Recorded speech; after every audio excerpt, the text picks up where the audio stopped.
had it with all this traffic crap. You'd think with all of this technology that I could keep a freaking transporter working, but no. You know what? This ends today. You're not a chicken chipotle chimichanga. What the fuck?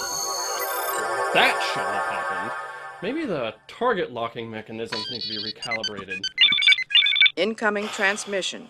Gee, I wonder who that could be. What am I doing in your lap? And why was I in this position to begin with? Well, you're not in my lap anymore. You're just now finishing that sentence? I had to finish my F-bomb or else I get profanity blue balls. Anyway, what the fuck? Yeah, sorry about that. I was just working on my transporter here, and I guess it got Chicago mixed up with chimichanga. Or Chipotle. Ah, that old mix-up. Happens all the time. Really? Hell no, your transporter is a piece of shit. Oh. Tell you what, why don't I let you make it up to me? I'm about to start a review, and I only feel like doing about half the work. It depends. What movie? The Sixth Day. But it's not January.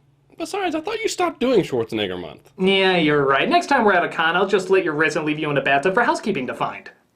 Alright, Sixth Day it is. And you're editing. Because I'm a shit stain on the fruit of the looms of life!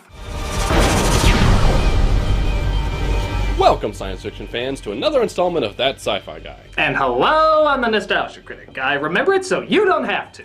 In the year 2000, Columbia and Phoenix Pictures decided to milk the last remaining bit of box office potential out of an aging action hero who was already establishing a pattern of diminishing returns. But since Kevin Costner wasn't available, they went for Arnold Schwarzenegger. No, seriously, look it up.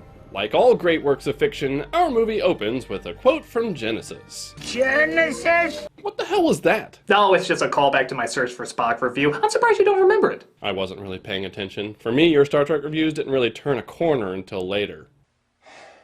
Ah, good times, good times. And what better way to open a science fiction movie than with sports? This is Johnny Phoenix from the XFL. Well, I can already tell this movie's about cloning. Artificially duplicating their audience is the only way the XFL could have stayed on the air. You know, I talk about suspension of disbelief a lot. As a science fiction gentleman, it's kind of my area of expertise. But when you open your movie with a football league that would be dead 6 months after it premieres, yeah, that kind of shits all over suspension of disbelief. The rest of the movie could be awesome, but attaching it to Vince McMahon's ejaculations into the pool of professional football is kind of starting your movie out on the wrong foot. What? In addition to being a 5-minute commercial, this scene helps to establish some of the advances that abound in the sooner than you think. Those heads-up displays are actually kind of cool. When I brought my Google Glass to a football game, I just got my ass kicked. The star player, Johnny Phoenix, is brutally injured. His 6th cervical vertebra is crushed. It may not be as bad as you think it is. And for some reason, they let Merle from The Walking Dead ride along in his ambulance entirely unsupervised. Yeah, because that guy is completely trustworthy. Sorry, Johnny. You're gonna have to take one for the team. Meanwhile, it's Arnold's birthday, and he's checking in the mirror for signs of aging, because physical changes magically happen on the exact calendar day. Everybody knows that. Do I look any different to you? Nah, the real wrinkles don't come until after you're governor. And then it's time for a very special birthday present from the missus. Lock the door. Oh, God. Oh, Tot blocked! But he takes it pretty well, all considering. These scenes really help hammer home that Arnold is actually a good father. Yeah, they hammer it into unconsciousness. I can't focus on cheesy family moments and commercials about cheesy family moments at the same time. Sad old Oliver here is helplessly watching a commercial for something called Repet, a cloning service that can bring back your beloved family pet after it's been taken by old age, or by a 1989 Chrysler LeBaron. Wow, even the dog can see that this is foreshadowing. Nacho flavored or regular? I take banana flavored. Good choice. She was about to say, too bad this is nacho banana and hit you in the balls again. Can I have a sim pal for your birthday? What's a sin pal? A life-size doll. A make-believe friend. Whoa, that's creepy. That might not be Bride of Chucky or anything, but that's at least one of his one-night stands. I think we just found the villain of the movie.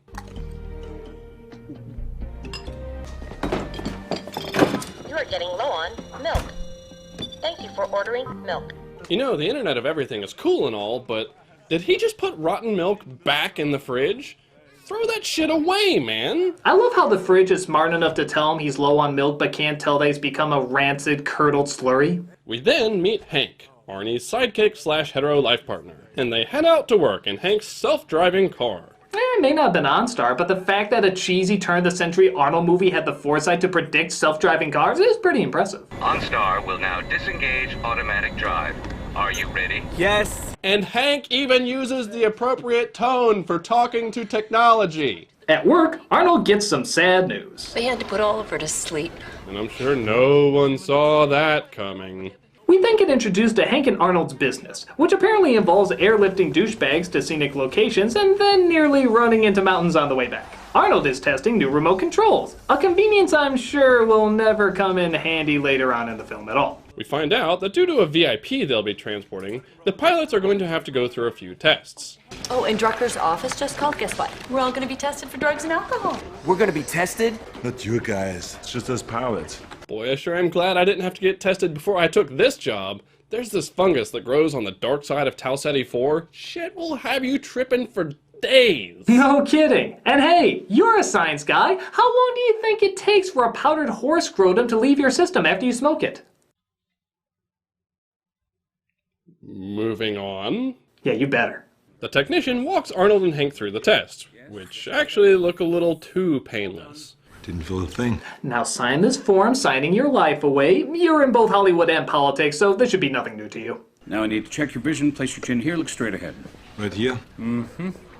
Did you blood test all your pilots? Pilots, drivers, security people, assistants. Basically anyone who comes in contact with Mr. Drucker. Wait.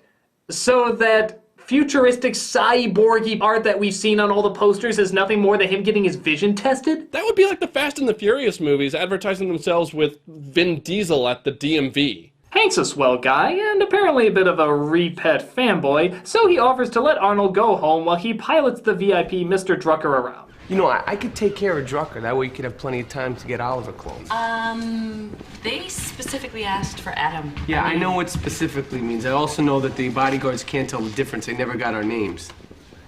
Oh. That's true. This, of course, goes flawlessly. Arnold then wakes up in a cab, a little confused and befuddled. I can't tell. Is he drugged, or is this just weird 90s editing? To be honest, I'm just a little disappointed the cab isn't being driven by some form of Robert Picardo. Huh? How did I get in this taxi? The door opened. You got in. Arnold heads into Repet, where he strolls right past the Godbothers. Save your soul, man. God doesn't want you to go in there. Don't go in there, man. Well, the guard shouldn't have killed my dog. Atheist. He hears the sales pitch for a few minutes. Your pet's DNA is extracted from a lock of fur or a drop of blood and then infused on a cellular level into the blank. In the final stage, using Repet's patented cerebral syncording process, all of your pet's thoughts, memories, and instincts are painlessly transplanted via the optic nerve. But then gets distracted by an even more ghastly scientific abomination. I might be back. You'll be back. So he buys one of these sins against nature and heads home. I can sing Go songs. to sleep, Cindy. Would you like to sing with me? Go to sleep. You know, not to name drop the special or anything, but this is actually a really excellent example of Uncanny Valley. She's so close to human looking that the subtle imperfections are really off-putting. Oh, this is beyond Uncanny Valley. This is fucking Freak Show Canyon. That doll looks like the bug from Men in Black if it somehow killed one of the Brady Bunch daughters and wore its skin. On the way to the door, Arnold psychs himself up to tell his daughter that her precious pooch has passed. Sarah, sweetie, honey. Oliver had to go to heaven. Why, Daddy? Well, you see, it's because, That was actually a pretty decent performance.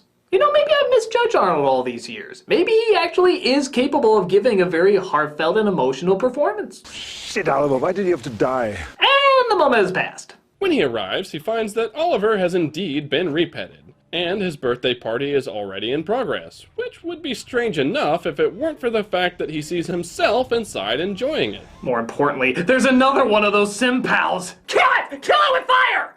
But he doesn't have long to freak out about this, because he's swiftly approached by the musclier Old Spice guy and a reject from the Matrix. Arnold's not feeling particularly cooperative, though, and gets stun-gunned for his trouble. Oops! Cindy fell down. Get the doll. They drag him off, along with the doll for some reason. I'm Simpal Cindy. What's your name? But Arnold overpowers them. Yes, thank God! I have a boo-boo. He steals his own car and gets the hell out of there.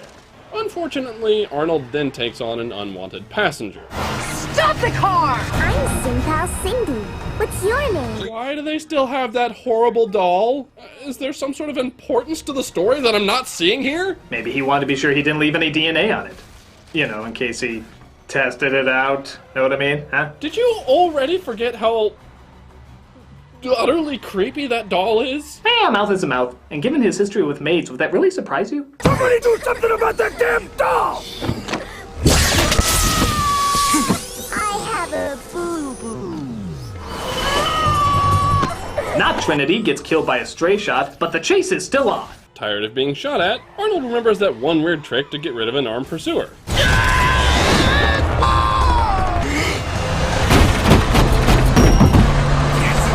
Yes? You know, for a good guy, Arnold is a bit of a sadistic bastard here. Merle then uses the pit maneuver, which sends Arnold's car careening into the woods and off a cliff. But Arnold's not out of the game yet.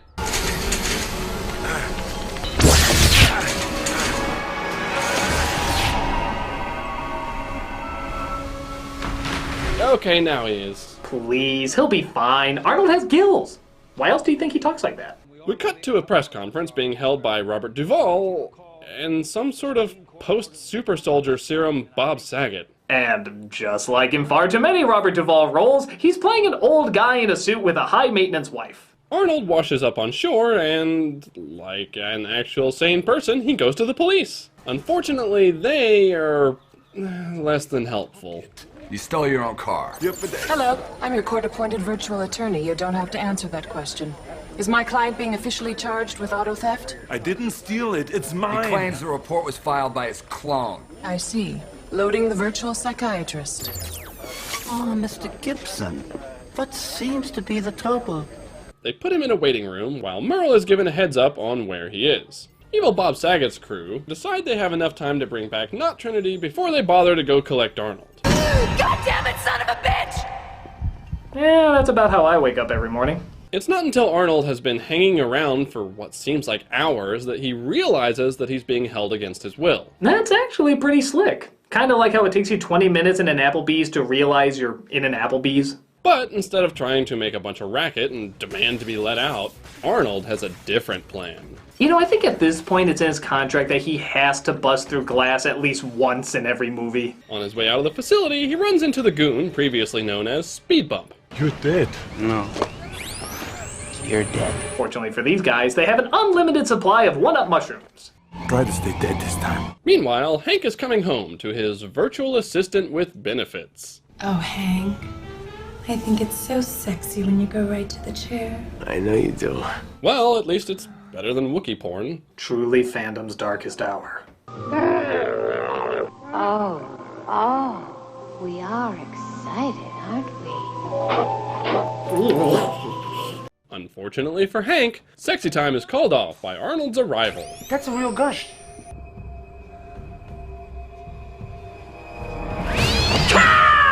Jeez. How many Arnold movies am I going to be making this joke in? Knowing he wouldn't believe it otherwise, Arnold takes Hank to see the horrible freak of nature. No, not the doll, not the clone. Jesus H. Christ, I said get your doll clone, not yourself. Oh, what are you gonna do? I'm gonna take my life back. What, you're gonna kill him? Why not? He's not real. Plus, there's no law against it. But Arnie has a change of heart at the last second, and I really don't blame him. I mean, who could bring harm to a face as adorable as that? That's okay. He shoots his own career in the foot later. His choice to not commit murder-suicide leads to Arnold and Hank being treated to the world's most awkward peep show. He's grabbing her ass. Arnold gets called away by his young daughter, who just wanders around the fucking woods at night unsupervised, I guess. And Hank stays to enjoy the perversion. Hey, they're smoking your cigar. Now she's smoking something else. They're doing the three-finger Monty. Oh shit, she's doing the salubrious minuet. He's giving her the bipolar Frankenstein. Oh, now they're brimping. Oh, jeez, I gotta tell Adam. They manage to escape Merle and head back to Hank's place for a bit of relaxation. What the hell was that? Nothing. I felt fingers going for my zipper. Hank consoles Artie on his self-cuckolded status when, what the fuck? The dirtbag Merlier kills Hank and pays for it by being Schwarzenegged. Why the hell did you kill my friend? Hank Morgan was a clone. Hank was no clone. The real Hank Morgan died this afternoon. I know because I killed him. So I could kill Drucker. Drucker is not dead. He will be all over the news. Open your eyes. Dr. Weir. Clone Drucker, Dr. Weir. Clone your friend. Dr. Weir cloned you. And Dr. Weir cloned your little dog, too. Merle and Not Trinity arrive, and the dirtbag does himself in to preserve his body odor-scented secrets. Arnold then goes commando, managing to take off Not Trinity's fingers and Merle's leg in the process. Man, this guy's always losing limbs. I guess by this point he's only mildly annoyed by it. You're gonna pay! Those are brand new boots! Arnold uses Not Trinity's dismembered digit to sneak into replacement technologies and get some answers. But he drops the thumb right in front of the security guard and has to play it off. Oh, seems like it's time for an Arnold pun. Wait. Let me guess. Ooh, I got it. Sorry, I got Butterfingers. My bad, I dropped thumb thing. I'm just not used to these things being all digital. Excuse me, I lost my lady fingers. A light snack for later. Have you seen my thumb drive? I think I broke a nail. More thumbs today. Oh, the classic. Inside, he finds Dr. Weir. Vision test. Only it didn't test your vision, it took your sin coding. An exact picture of your mind. And it took a sample of your DNA, and with those two things, we can clone a person in 2 hours. Who confirms the dirtbag's story from earlier. Anti-cloning fundamentalists killed everyone on board. It should have been me. Well, we thought it was you. To resurrect Drucker, we had to cover up the accident. We cloned everyone. By the time we figured out you switched places, it was too late. Weir explains that they have to keep up the idea that Drucker is alive or else he'll lose all of his money, because clones have fewer rights than mimes. He feels sorry for Arnold, I guess, so he gives him Drucker's memory disk. At the school play, the rolling clones show up to kidnap Arnold's family. If these dogs do that dumbass trick from Last Action Hero, I'm out of here. After the requisite, in the future we have automated 911 gag, You have reached 911 police emergency. Your call is important to us. It's up to Team Arnold to save the day. I need your help to get my family back. They are my family. Eventually. That's for sleeping with my wife. After the hard feelings are worked out via deep knuckle application therapy, the Arnold duo start planning out an assault on Drucker's facility. Meanwhile, Weir has discovered that Drucker has been programming fatal genetic defects into the clones in order to control them. And one of those defects just killed Weir's wife. Weir goes to confront Drucker about it, but evil Bob Saget is not ready to give up this full house. Oh yeah, sit down. That'll throw him off. The dashingly genius plan begins with a visit by a helicopter that couldn't possibly be a remote piloted distraction. That's actually not a bad idea. Seeing as apparently they only have 4 people working for this multi-billion-dollar company, Arnold just reduced their defenses by half. Arnold sneaks in and shoots out all the security cameras, for reasons that I'm sure have nothing to do with the fact that there's 2 of them. He gets captured by Merle and the gang and is informed of some unfortunate news. Adam. He's not the clone. You are. Leading to what is easily the greatest line in the movie. I suppose you think science is inherently evil. No, but I think you are. If you believe that God created man in his own image, then you also believe that God gave man the power to understand evolution, to exploit science. I'm just taking over where God left off. If you really believe that, then you should clone yourself while you're still alive. And why's that? So I can understand your unique perspective? No, so you can go fuck yourself. I love the dramatic music they use here. It's like they were told they only have 24 hours before the asteroid destroys Earth. With the help of an industrial rock montage, Arnold is then forced by the Clone Rangers to give up his Austrian accented memories. Wait, they staged that scene for our benefit. The other one was sitting behind him so we couldn't see him. Look. But they learn about his ruse too late. The next Schwarzeneggeration manages to escape after the original Sasquatch cuts the power. Evil Bob Saget is injured by a stray shot by Brad Pitt and makes him pay for it. There's nothing like a brutal stairfall to punctuate the end of a life of dipshittery. Alas, poor Wiley, we knew ye well. Don't bring it back. Arnold Prime escapes with his family to the helipad above. Don't move. My daughter is right inside the door. Now, I don't want to expose her to any graphic violence.